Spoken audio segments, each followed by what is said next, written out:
আসসালামু আলাইকুম everyone. Bangladeshi cricketer যারা লোকাল ক্রিকেটগুলো খেলে থাকে, অর্থাৎ বাংলাদেশের ডোমেস্টিক ক্রিকেটারদের কথা বলছি। তাদের ওয়ানডে ফরম্যাটে নিজেদের প্রমাণের এবং নিজেদের প্রস্তুতির জন্য শুধুমাত্র একটি উপলক্ষ্য, সেটি হচ্ছে Dhaka premier division cricket league, short form DPL. এবং বছর জুড়ে সারা বছরে মাত্র একটি মৌসুমই থাকে যখন 50 ওভারের ফরম্যাটে বাংলাদেশের ক্রিকেটাররা তারা নিজেদের প্রমাণের একটা সুযোগ পায়, সেটা হচ্ছে এই ডিপিএল, যেটা মূলত মার্চ এপ্রিল এই সময়কালে কিন্তু হয়ে থাকে। সেই ঢাকা প্রিমিয়ার ডিভিশন ক্রিকেট লিগের অষ্টম রাউন্ডের অষ্টম ম্যাচে এসেও নিজেকে প্রমাণে আবারও বারবার ব্যর্থ হচ্ছে জাতীয় দলের সাবেক ক্রিকেটার সাব্বির রহমান রুম্মান। সে একের পর এক সুযোগ পেয়েই যাচ্ছে, কিন্তু সে পারফর্ম করে দেখাতে পারছে না। আজ ডিপিএলে অষ্টম রাউন্ডের অষ্টম ম্যাচে ব্রাদার্স ইউনিয়নের বিপক্ষে মাঠে নেমেছিল সাব্বির রহমানের পার্টেক্স স্পোর্টিং ক্লাব। এই দলে যেহেতু সাব্বির রহমান ছাড়া কোনো বড় সুপারস্টার নেই, যার কারণে কিন্তু সবারই তাকিয়ে থাকা সাব্বির রহমানের পারফরমেন্সের দিকে। অন্যান্য আরও অনেক দল রয়েছে, ছোট দল, যারা আসলে ওইভাবে পারফর্ম করতে পারছে না, কিন্তু তাদেরকে নিয়ে কিন্তু এই ধরনের আলোচনা নেই যেটা যতটা সাব্বির রহমানকে নিয়ে হয়েছে। অলরেডি আমি আমার চ্যানেলে ডিপিএলে যতগুলো ডিপিএল নিয়ে ভিডিও করেছি, এর মধ্যে মোস্ট অফ দ্য ভিডিও কিন্তু অধিকাংশ ভিডিও হচ্ছে সাব্বির রহমান কেন্দ্রিক। তার পারফরমেন্সটা সকালে জানতে চাই, এবং সাব্বির রহমানের যেহেতু একটা বিশাল বড় ফ্যান বেজ রয়েছে। আজকের এই পার্টেক্স বনাম ব্রাদার্স ইউনিয়ন মধ্যকার যে ম্যাচটা হয়েছিল, যেহেতু তারা পয়েন্ট টেবিলের তলানিতে থাকা দুটি দল, 9 এবং 10 নম্বরে থাকা দল, তাদের দুই দলের মধ্যে অবশ্যই পার্টেক্সের জয়ের একটা যথার্থ সুযোগ ছিল, এবং পার্টেক্স কিন্তু ব্রাদার্সের উপরে ছিল। এবং পার্টেক্স এই ম্যাচের আগ পর্যন্ত যে 7টি রাউন্ডে 7টি ম্যাচ খেলেছে, এর মধ্যে দুটিতে জয়লাভ করেছিল, 4 পয়েন্ট নিয়ে তারা ব্রাদার্সের উপরে ছিল। কিন্তু আজকের ম্যাচে তারা ব্রাদার্সের বিপক্ষে হেরে গিয়েছে। প্রথমত আগে ব্যাট করতে নেমে 50 ওভারে 9 উইকেট হারিয়ে মাত্র 225 রান জড়ো করে ব্রাদার্স ইউনিয়ন লিমিটেড। অন্যদিকে এই 226 রানের ছোট টার্গেটে ব্যাট করতে নেমে পার্টেক্স স্পোর্টিং ক্লাব 48.1 ওভারে তারা সবকটি উইকেট হারিয়ে মাত্র 196 রান জড়ো করে তারা 29 রানে ম্যাচটি হেরে যায়। সেখানে ওপেনিং করতে নেমে সাব্বির রহমান, সে 49 বল খেলে 52 মিনিট মাঠে থেকে 36 স্ট্রাইক রেটে 2-4 করে মাত্র 18 রান। এবারে ডিপিএলে যতগুলো সে ইনিংস খেলেছে, সবচেয়ে বাজে ইনিংস ছিল তার এটা। কারণ এখন এই ম্যাচের আগে পর্যন্ত কিন্তু সাব্বির রহমান মোট 7টি ম্যাচ খেলেছে 7টি রাউন্ডে। সেখানে কিন্তু শুধুমাত্র 6 মার্চ প্রাইম ব্যাংক ক্রিকেট ক্লাবের বিপক্ষে সান্ত্বনামূলক 43 বলে 53 রানে পারফরমেন্স বাদে কিন্তু বাকি একটি ম্যাচে একদমই তার পারফরমেন্স ভালো ছিল না। ওই 43 বলে 53 বাদ দিলে বাকি 6টি ইনিংসে তার পারফরমেন্স ছিল, 3টিতে ডাবল ডিজিট স্পর্শ করেছে, সেখানে তার পারফরমেন্স ছিল 47 বলে 20 রান, যেখানে স্ট্রাইক রেট 50-এরও কম। আরেকটি ম্যাচে 44 বলে 23 রান, সেখানেও স্ট্রাইক রেট 55-এরও কম। এছাড়া আরেকটি ম্যাচে সর্বশেষ এই ম্যাচের আগের ম্যাচে করেছে 26 বলে 14 রান। এছাড়া সিঙ্গেল ডিজিটের ম্যাচগুলোতে কিন্তু সে অনেক বেশি বল খেয়ে ফেলেছে। এর মধ্যে একটিতে ছিল মাত্র 10 বলে 1 রান করেছে, একটিতে করেছে 15 বলে 4 রান, আরেকটিতে করেছে 7 বলে 2 রান। আজকে করলো ডাবল ডিজিট স্পর্শ করেছে, কিন্তু 49 বলে মাত্র 18 রান করলো 2-4-এ 36 স্ট্রাইক রেটে 52 মিনিট মাঠে থেকে সে দলের জন্য কোনো ভালো কন্ট্রিবিউশন করতে পারলো না, উল্টো দলের জন্য বল অপচয় করলো। অন্যদিকে তার দলের সতীর্থদের মধ্যে ইয়াং ক্রিকেটার আহরার আমিন পিয়ান, কিন্তু সেও কিন্তু অনেকগুলো বল খরচ করেছিল, কিন্তু সে কিন্তু 60 স্ট্রাইক রেটে 89 বলে 56 রান করেছে। এছাড়া তাদের দলে তাদের অধিনায়ক আলাউদ্দিন বাবু, যাকে আমরা ওইভাবে ব্যাটসম্যান হিসেবে আমরা পিক করি না, সেও কিন্তু 46 বলে 68 রানে দুর্দান্ত একটা ইনিংস খেলেছে, যদিও তাদের দল হেরেছে। সেই জায়গাতে সাব্বির রহমানের মতো একজন হার্ড হিটিং ব্যাটসম্যান যে যথার্থ সুযোগ পাচ্ছে, যেখানে ব্যাট করতেছে সেখানে ব্যাট করতে পারছে। প্রথম দিকে ম্যাচগুলোতে মিডল অর্ডারে খেলেছে, তারপর টপ অর্ডারে, এখন লাস্ট 2-3 ম্যাচ যাবত কিন্তু সে ওপেনিং করার সুযোগ পাচ্ছে, তারপরে সে পারফর্ম করতে পারছে না। এখন অন্যান্য বড় কোনো দলে যদি সে সুযোগ পেত, উদাহরণস্বরূপ Abahani limited, Gazi group cricketers, prime bank cricket club, Mohammedan sporting ক্লাবের মতো এইসব দলে যদি সে খেলতো, লিজেন্ড অফ রূপগঞ্জ, এইসব দলে খেললে কিন্তু 3-4 ম্যাচ খেলার পর যদি অফ ফর্মে চলে যেত, যে ফর্ম সে ক্যারি করছে, তাহলে কিন্তু সে একাদশ থেকে বাদ পড়তো। এখানে পার্টেক্স হওয়াতে কিন্তু সে প্রত্যেকটি ম্যাচে খেলছে।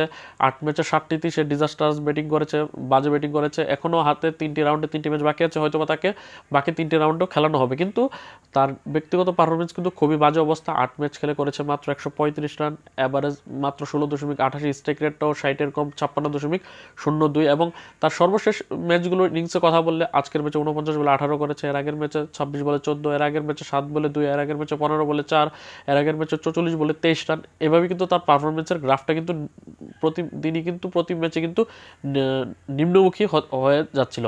এখন আসন্ন যে 3টে রাউন্ড বাকি আছে, 3টে রাউন্ডে আসলে যে খুব বেশি আহামরি পারফরমেন্স করে ফেলবে সাব্বির রহমান, সেটা এখন আর মনে হচ্ছে না। কারণ তার ব্যাটিংয়ের যে ধরন আমরা দেখতে পেয়েছি এবারে ঢাকা প্রিমিয়ার ডিভিশন ক্রিকেট লিগে, সেটা আসলে তার পক্ষে একদমই সায় দেয় না।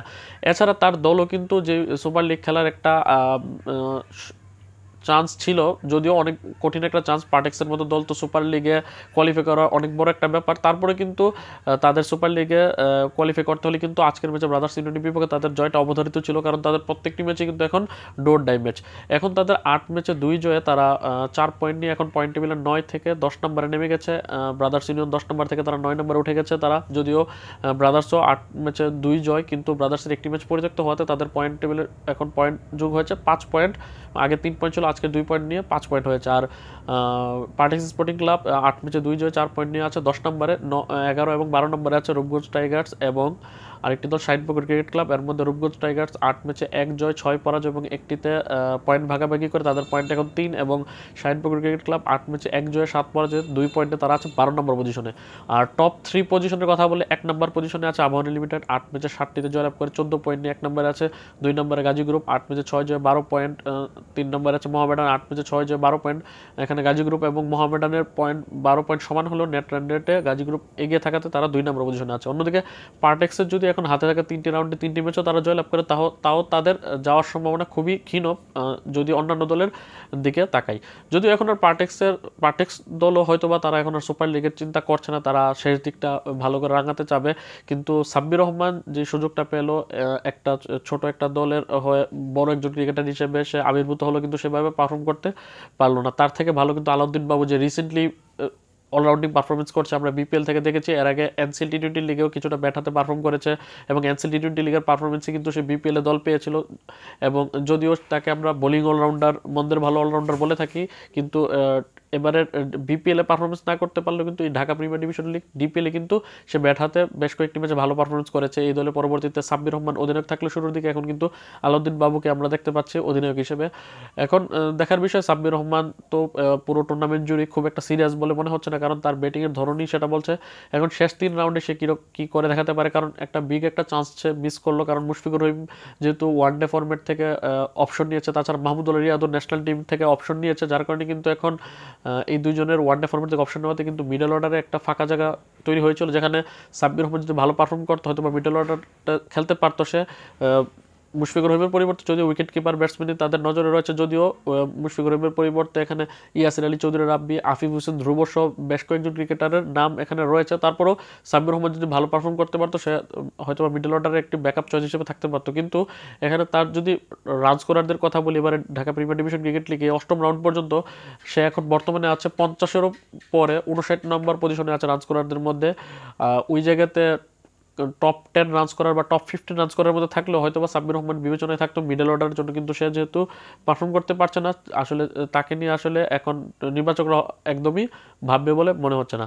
আর এখন দেখা যাক সাব্বির রহমান শেষ 3টি রাউন্ডে কীরকম পারফরমেন্স করে, কারণ জাতীয় দলের সুযোগ পাক আর না পাক, কিন্তু তার নিজস্ব পারফরমেন্সের জন্য হলেও শেষ 3টি রাউন্ডে ভালো 3টি ম্যাচে ভালো পারফর্ম করা উচিত। কিন্তু কারণ গত যে Dhaka premier division cricket league ছিল সেবার কিন্তু সে প্রাইম ব্যাংক ক্রিকেট ক্লাবের হয়ে তামিমের আন্ডারে খেলেছিল, সেবার কিন্তু সে ওইভাবে সুযোগ পায়নি, 7-8টি ম্যাচ খেলেছিল, তারপর সেখানেও পারফর্ম করতে পারেনি, এবারও পারফর্ম করতে পারছে না।